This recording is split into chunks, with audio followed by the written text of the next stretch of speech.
Welcome to Burlap Teachers. Enjoy the video.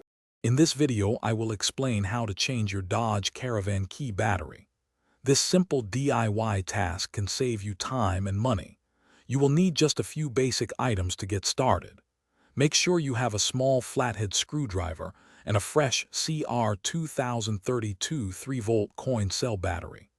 Having a clear, organized space will also make the process much smoother. Now let's open up your key fob.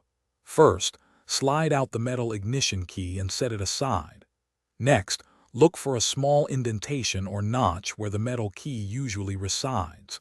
Carefully insert the tip of your small flathead screwdriver into this notch. With a gentle twist, you can begin to separate the two halves of the key fob. Take your time to avoid damaging the plastic casing. With the key fob open, you will see the old battery. It's typically a CR2032 coin cell.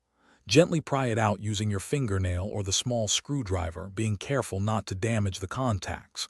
Pay attention to which side is facing up. Usually the positive side faces down.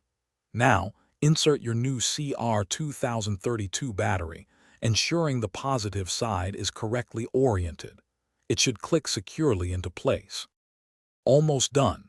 Carefully place the rubber buttons and the circuit board back into one half of the fob. Then, align the two halves of the key fob and gently press them together until they snap securely into place all around the edges. Don't forget to reinsert your metal ignition key until it clicks.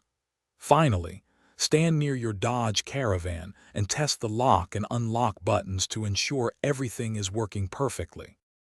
Thanks for watching. Consider subscribing if this video helped you.